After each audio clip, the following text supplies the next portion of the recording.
Salut à toutes et à tous, c'est Seawed et aujourd'hui on se retrouve sur une ouverture pour Magic's the Gathering avec un kit de démarrage dédié à Arena, donc enfin vous le voyez dans le titre de toute façon, kit de démarrage Arena 2021.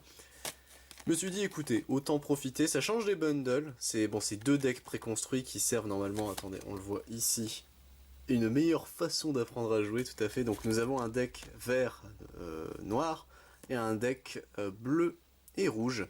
Donc écoutez, on va commencer à regarder un petit peu. Donc on voit déjà ici Élite de la garde des dragons ici présente.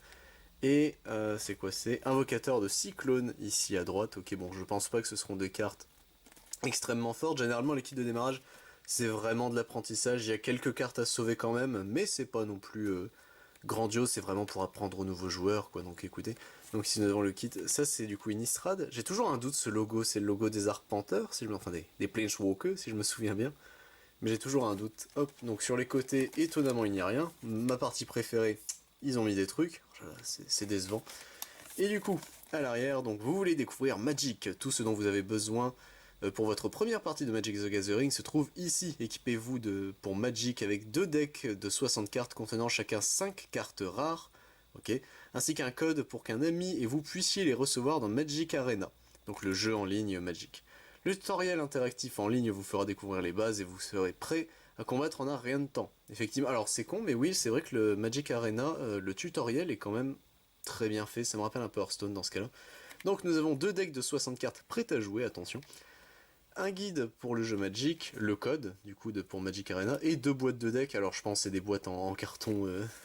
Ah, s'il faut les monter soi-même, je vous préviens, je les monte pas en vidéo. Mais du coup, ne perdons pas plus de temps, on est parti.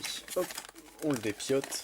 Alors, tac, veux-tu venir? Oui, il a bien voulu. Ok, alors, tac, et tac, on va le mettre ici.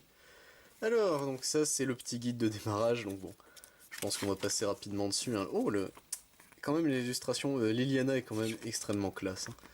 Donc ouais, ça apprend les règles rapidement. Oh, Snapdax, très bonne carte Snapdax. Ok, donc bon, il y a quand même... Et il y a des... Et il y a quand même des bons trucs qui mettent la double initiative, l'initiative, etc. En vrai, c'est cool. Il y a quand même des petites explications. Vous, X, le coup en X, d'accord, etc. Et une petite FAQ à la fin. Ok, bon, ils ont quand même l'air de s'être cassé le cul pour ça. Aïe aïe aïe, et c'est des boîtes à monter, oh mon dieu. Alors écoutez, on va essayer, mais je garantis rien. Déjà, où est la tête, où est le cul? Bon, ça, je pense que c'est le cul ici présent.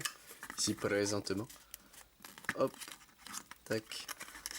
Hop. Bon, je vais remonter qu'une sur les deux, on va éviter d'endommager les deux boîtes. Veux-tu, s'il te plaît, hop là, te mettre comme il faut. Ok. Alors, tac, tac, et tac, ok. Et hop là. Et voilà. En vrai, elles sont assez jolies. Bon, c'est du carton, c'est des deckbox du pauvre, on va dire, mais écoutez, ça fait l'illusion. Je crois qu'on, bon, par contre, vu la taille, on met pas des sleeves, enfin, on met pas des cartes slivées dedans. Hein. Je pense pas qu'on met un deck full sleeve. Mais écoutez, bon bah, hop. Mince, qu'est-ce que c'est ça? J'ai oublié quelque chose dans la boîte, c'est vrai? Sincèrement? Attendez. Qu'est-ce que vous êtes, vous? Ah bah, c'est peut-être le truc Magic Arena, peut-être? Apprendre à jouer, non, c'est juste un Flyers. Ça me fait beaucoup rire à chaque fois. Même Yu-Gi-Oh! Le font, c'est les Flyers qui vous parlent du produit que vous êtes déjà en train d'ouvrir. C'est là en mode, bah, si je l'ai en main, c'est que c'est bon, non? Bon, la deuxième petite boîte, on verra plus tard, mais du coup, hop, petite boîte ici. Et on va pouvoir passer au deck, hop. Quand même, il y a toujours des belles présentations au Magic à ce niveau-là. Hop là. Alors, tac. Donc nous avons les deux decks. Ah, et ici le code pour Magic Arena. Ok. Bon, je le donnerai à un copain, ça. Tac. Hop. Et voilà. Alors, qu'avons-nous de beau ici? Donc on va commencer, je pense, par le bleu-vert. Hein. Ce sera peut-être le plus simple. Hop. Tac. Hop. Et hop. Ok, et on est parti, donc on va tout présenter à ce niveau-là. Alors, qu'est-ce qu'on a de beau? Donc nous avons une élite de la garde des dragons.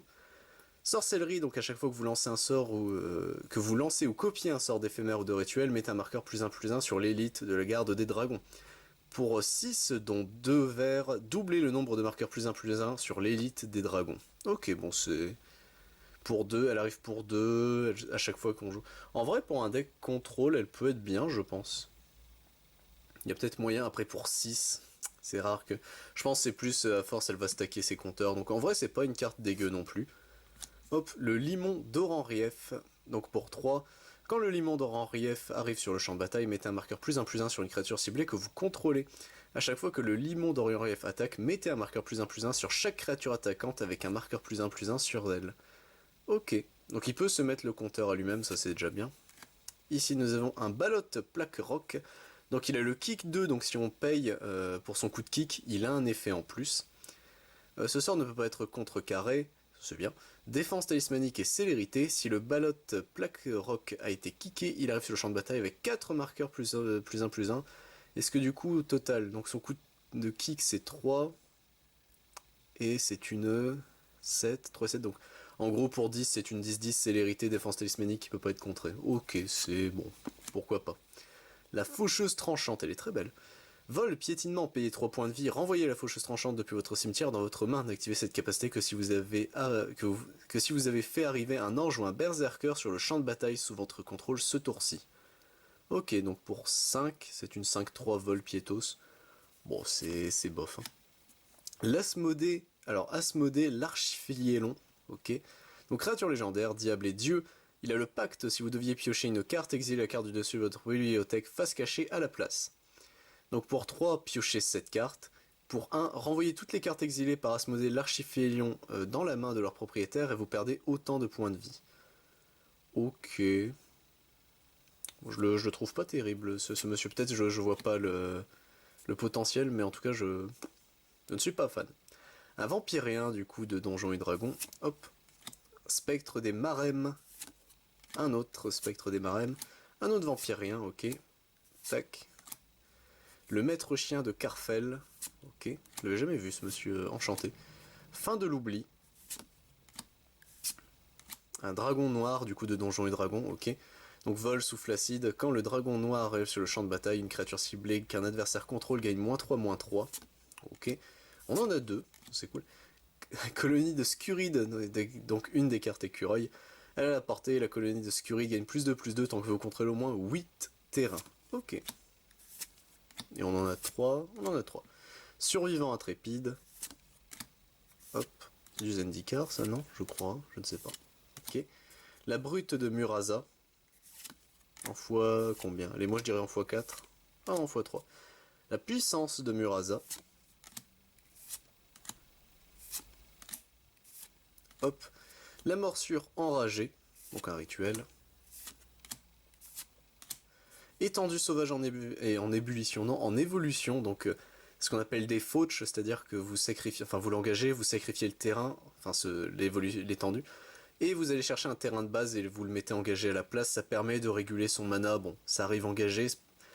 Les vraies cartes comme ça s'appelle des fetch, donc on paye un point de vie, on l'engage, on le sacrifie, et on va chercher n'importe quel terrain, alors même pas terrain de base, mais terrain qui a forêt, enfin, qui a une des classifications qui est marquée sur le fetch.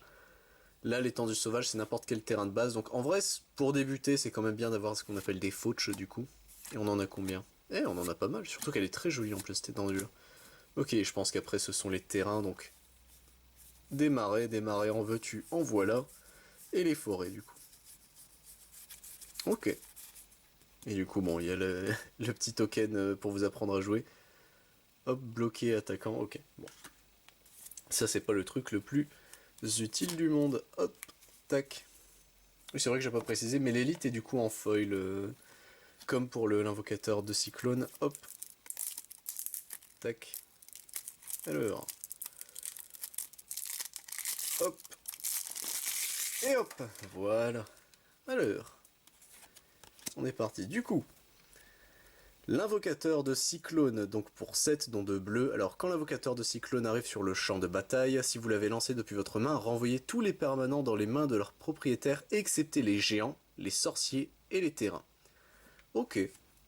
Bon, c'est pas dégueu en soi. Après, pour du coup 7, c'est un renvoie tout en main. Bon, c'est pas non plus folichon, quoi. Presque une 7-7, mais après célérité, bon.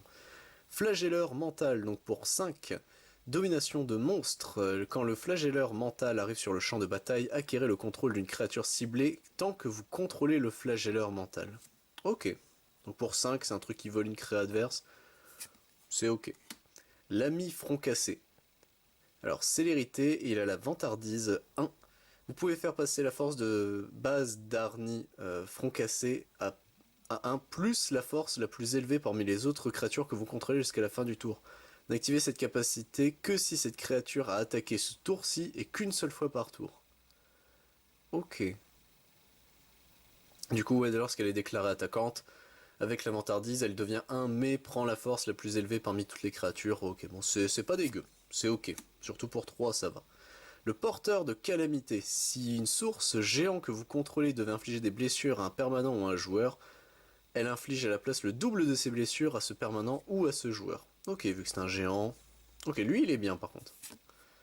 L'archimage émérite, donc humain et sorcier, donc sorcellerie, à chaque fois que vous lancez ou copiez un sort d'éphémère de rituel, vous pouvez piocher une carte. Bon, pour 4, malheureusement, il est un peu cher. Et on est parti, donc coureuse de vortex. L'escroc de givre, il est très beau l'escroc de givre. Hop. Et hop. Et une autre coureuse de vortex, ok. Recherche sur le terrain, donc kick 2, vous pouvez payer 2, enfin, kick 2 et un bleu, pardon, donc vous pouvez payer 3 supplémentaires au moment où vous lancez ce sort. Donc pour 6, piochez 2 cartes, et s'il était kick, piochez 3 à la place. Bon, 6 pour 3, déjà 3 pour 2, c'est cher. Là, c'est quand même assez cher, ce truc. Alors, le serpent trou de verre, il est très beau. Une créature ciblée ne peut pas être bloquée ce tour-ci pour 3, sachant que lui arrive pour 5. Pour 4, pardon, et lui arrive pour 5. Ok. Ouais. C'est pas terrible, hein, ce monsieur. L'embusqueur des pics vaillants. Alors, les gobelins, c'est toujours intéressant. Donc, pour 3, l'embusqueur des pics vaillants gagne plus 2, plus 0 jusqu'à la fin du tour. Ok. Bon, il est pas terrible. C'est pas un des meilleurs gobelins qu'on ait vu, quoi. La cavalerie axe gardienne. Ok. Donc, une créature ciblée acquiert la célérité jusqu'à la fin du tour. Lui, il est bien. En vrai, pour de la draft, etc., lui, il est bien. Hop. Hop. Et hop, folie furieuse, donc pour 2, une créature attaquante ciblée gagne plus 3 et acquiert le piétinement jusqu'à la fin du tour. C'est plutôt correct pour une carte de début de jeu. Hop là. Tac. Le dragon rouge du coup, donc vol souffle enflammé, quand le dragon rouge arrive sur le champ de bataille, il inflige 4 blessures à chaque adversaire. Ok. Hop. Blâme fulminant, donc le blâme fulminant inflige 4 blessures à une cible créature ou planeswalker pour 2. C'est plutôt bien, c'est même très bien en soi. C'est un rituel après, ça c'est dommage. Des étendues sauvages en évolution, donc bon, on avait déjà le playset dans le précédent deck, là on l'a à nouveau. Et du coup, les terrains de base, donc là on a les terrains en bleu. Et ici on a les terrains en rouge. Voilà, et du coup le petit truc qui vous dit attention, attaquer ou bloquer. Conduire ou boire, il faut choisir. C'est à peu près ce délire là, hop là. Tac. Bon bah c'est tout messieurs dames, j'espère que la vidéo vous a plu, c'est une toute petite vidéo, hein. Comme d'habitude les decks ça va toujours assez vite. J'espère que la présentation de ce kit de démarrage vous a plu. Mon avis dessus en vrai, bon il est pas cher, hein. Il est je crois selon les boutiques il est entre 7,50 et 10 euros. Techniquement ça fait quand même 2 decks qui ont l'air jouables en vrai de ce que je regardais, ils ont pour débuter c'est toujours bien, pour prendre les règles en main etc. De toute façon, l'initiative de faire des kits de démarrage, c'est toujours important dans un TCG, puisque bah, comment veux-tu que tes joueurs apprennent à jouer si tu leur expliques rien? Donc il y a quand même, en vrai, c'est quand même bien fourni. Il y a le petit guide. En vrai, même lui, le petit guide, il est quand même assez bien foutu. Ça m'a un peu surpris, je vais pas vous mentir. En le feuilletant, je veux dire, il explique quand même bien. Les schémas sont clairs et nets. Ils prennent des exemples de vraies cartes pour bien expliquer, etc. Non, je veux dire, c'est même les Planeswalkers, il y en a pas dans le deck, enfin dans les decks, mais il l'explique quand même. Et les mots-clés, etc. En vrai, ils ont quand même des grosses explications. Bon, il n'y a pas tout, parce que le livret de règles de Magic, je pense que si on l'imprime, on en a pour des pages et des pages et des pages. Mais sincèrement, en vrai, l'initiative est bonne. Et puis, de toute façon, au moins, pour 2 personnes qui veulent découvrir Magic, et s'amuser un peu. L'élite de la garde des dragons est forte, enfin moi je la trouve forte, je pense qu'il y a moyen qu'elle soit jouée dans des decks spécialisés là-dedans, des decks marqueurs, etc. Puis même dans celui-là, c'était lequel? Il y avait une des créatures aussi dans l'autre deck qui est quand même assez forte. Donc en vrai, il y a moyen de, ne serait-ce que d'apprendre, de s'amuser, et au moins d'avoir une base pour se lancer sur Magic. Voilà, bon ça c'était l'avis critique de dernière minute qui n'était pas prévu, mais bon. Bon, j'espère que la vidéo vous a plu, en tout cas messieurs, dames, c'était Siwed, à plus tout le monde.